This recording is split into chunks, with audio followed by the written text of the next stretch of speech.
अस्सलाम वालेकुम, मैं हूं इत्शाम राजपूत। आप देख रहे हैं हमारा ऑफिशियल यूट्यूब चैनल। आपको खुश आमदीद कहते हैं। 2-3 आम खबरें आपके सामने रखेंगे। मुस्लिम लीग नून की मुश्किलात में दिन ब दिन इजाफा होता जा रहा है। मुस्लिम लीग नून के इस्लामाबाद से 3 कामयाब उम्मीदवारों के नोटिफिकेशन रोक दिए गए हैं।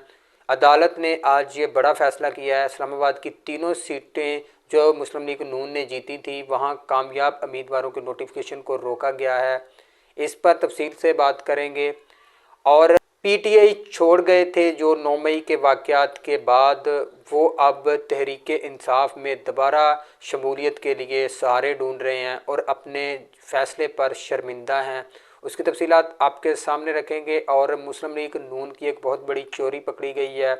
उन्होंने लाहौर में जाली बैलेट पेपर छापने के लिए आर्डर दे दिए हैं और प्रेस को रंगे हाथों पकड़ा गया है। उसकी तफसीलात भी आपके सामने रखेंगे। सबसे पहले आपसे गुजारिश है कि हमारे यूट्यूब चैनल को सब्सक्राइब कर लें ताकि आने वाली हर वीडियो अब तक पहुंच सके।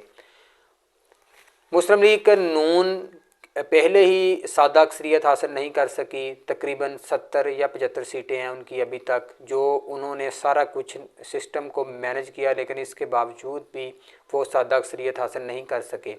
आज मुस्लिम लीग नून के लिए एक बहुत बड़ा दिन था कि मुस्लिम लीग नून के 3 उम्मीदवार जो इस्लामाबाद से कामयाब हुए थे, तारक फजल चौधरी, राजा खुरम नवाज़, अंजम अकील खान, इन तीनों के नोटिफिकेशन कामयाबी के रोक दिए गए हैं। और अब इनके दोबारा देखा जाएगा कि तहरीक इंसाफ ने धांधली के इल्ज़ामात लगाए थे, उनको देखा जाएगा, उनको दोबारा गिनती उनके वोटों की जाएगी। और अगर तहरीक इंसाफ वहाँ से जीत गई, तहरीक इंसाफ के मुताबिक 45 फार्म के मुताबिक वो तीनों सीटें इस्लामाबाद की जीती हैं, उनको ज़बरदस्ती हरवाया गया। अगर तहरीक इंसाफ वहाँ से सीटें जीत जाती है तो बाकी जो पाकिस्तान में जो तहरीक इंसाफ के साथ हुआ है उनके पास 45 फार्म मौजूद हैं। अगर ये 3 हलके तहरीक इंसाफ दोबारा कामयाब हो जाती है, इन हलकों में से अगर साबित हो जाता है कि धांधली हुई है, तो फिर पूरे पंजाब में जो तहरीक इंसाफ के पास 45 फार्म मौजूद हैं, वो फिर एक अदालतों के लिए कड़ा चैलेंज हो जाएगा कि वो तमाम तर जो 45 फार्म मौजूद हैं तहरीक इंसाफ के, उनको देखा जाए और उन हलकों के रिज़ल्ट को रोका जाए और उनके वोटों को दोबारा गिना जाए। और जो 47 फार्म है उसकी जो असल होने या नकल होने की भी छानबीन करवाई जाए कि कौन सा फार्म असल है और कौन सा फार्म जाली है। मुस्लिम लीग नून पहले ही उसकी सीटें बहुत महदूद हैं। ये मुस्लिम लीग नून के लिए बहुत बड़ा झटका है कि एक ही वक्त में एक ही शहर के 3 MNAs के नोटिफिकेशन को रोक दिया गया है। इसका मतलब है कि कुछ ना कुछ दाल में काला है, तो अदालत ने रोका है। अगर थोड़ा बहुत कोई गलती ना होती या धांधली ना हुई होती तो उन्होंने कभी भी नहीं रोकना था। अगर रिज़ल्ट को रोका है, कामयाबी के नोटिफिकेशन को रोका है, तो इसका मतलब है कि इसमें कोई ना कोई तो गड़बड़ है। 45 फार्म को एक्सेप्ट नहीं किया गया, डायरेक्ट 47 फार्म बना दिया गया, जो कि सुनने में आ रहा है कि मुस्लिम लीग नून ने खुद ही बनवाए थे और उसी को इलेक्शन कमीशन ऑफ पाकिस्तान ने हतमी समझा। 2024 में आम इंतखाबात हुए हैं, उस पर सबसे बड़ा सवालिया निशान ये है कि 45 फार्म जो तहरीक इंसाफ के उम्मीदवारों के पास मौजूद हैं, लेकिन उनको नहीं देखा गया। उसके मुताबिक 47 फार्म नहीं बनाया गया, बल्कि मुस्लिम लीग नून के कहने पर 47 फार्म बनाया गया है। ये जो चीज़ें हैं ये इस इलेक्शन को मतनाज़ा बना रही हैं। कल मुस्लिम लीग नून की एक बहुत बड़ी चोरी पकड़ी गई है। लक्ष्मी चौक लाहौर में जाली बैलेट पेपर छापे जा रहे हैं। वो इसलिए छापे जा रहे हैं कि 47 फॉर्म में जो रिज़ल्ट मुस्लिम लीग नून के उम्मीदवारों का शो करवाया गया है उसके मुताबिक वोट डाले जाएंगे, ताकि अगर कल को अदालतें हल्के खोलने का कहती हैं तो वोट वहाँ जितने उस 47 फॉर्म में लिखे गए हैं वो वहाँ वोट मौजूद हों। ये तेज़ी से काम जारी है।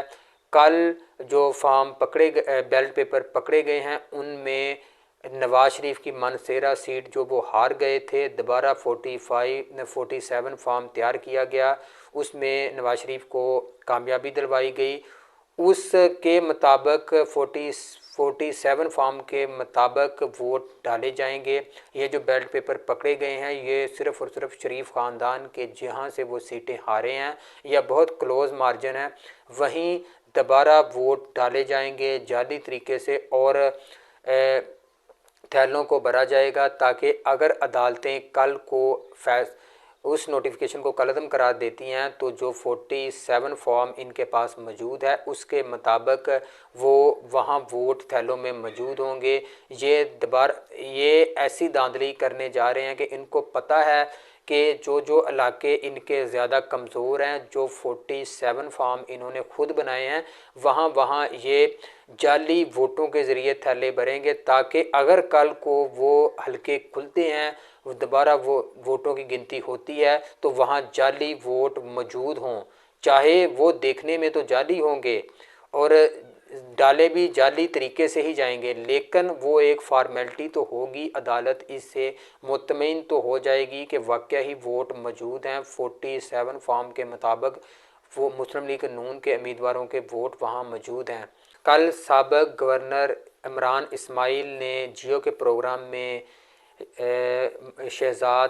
मोहम्मद शहजाद के साथ गुफ्तगू करते हुए कहा है कि हम तहरीक इंसाफ को छोड़कर बहुत पछता रहे हैं, ये हमने बहुत गलत फ़ैसला किया। गवर्नर इस्माइल ने कहा कि हमें तहरीक इंसाफ के अंदर ही रहकर अगर कोई गलत काम हो रहा था तो उसको रोकना चाहिए था। उन्होंने कहा कि हम अपने फ़ैसले पर बहुत शर्मिंदा हैं और हम चाहते हैं कि किसी न किसी तरीके तहरीक इंसाफ में शामिल हुआ जाए। ये वो लोग हैं जो कहते थे कि इमरान खान ने 9 मई का वाक़या किया, इन्होंने इमरान खान के ख़िलाफ़ झूठा प्रोपेगेंडा किया, इस्तेकाम पार्टी को एक बयानिया दिया, मुस्लिम लीग नून को एक बयानिया दिया। अब वही लोग तहरीक इंसाफ में वापस आना चाह रहे हैं। इनको पता है कि अगर हमें वोट 2018 में या 2013 में मिले थे तो वो सिर्फ़ और सिर्फ तहरीक इंसाफ की वजह से मिले थे। इनकी कोई इलाके में कोई पॉपुलैरिटी नहीं है, कोई इनको इलाके में नहीं जानता। ये फ़र्क हबीब को भी पता है, फ़याज़ुल हसन चौहान को, राजा रियाज, फवाद चौधरी, असद उमर और इमरान इस्माइल, अली ज़ैदीन, सबको पता है कि इनका अपना कोई वोट बैंक नहीं है। ये सिर्फ़ और सिर्फ इमरान खान के वोटों पर ही जीतकर असम्बली में पहुँचे थे।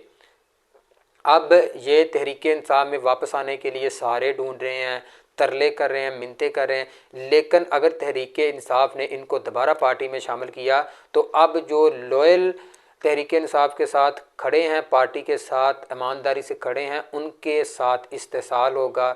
जिन्होंने मारें खाई, जिन्होंने जेलें काटी, जिन्होंने अपने कारोबार तबाह करवाए, अगर ये जो प्रेस कॉन्फ्रेंस करके चले गए थे, अगर ये वापस आते हैं तो ये उन जो अभी तक तहरीक इंसाफ के साथ खड़े हुए हैं उनके साथ ज़्यादती होगी कि इन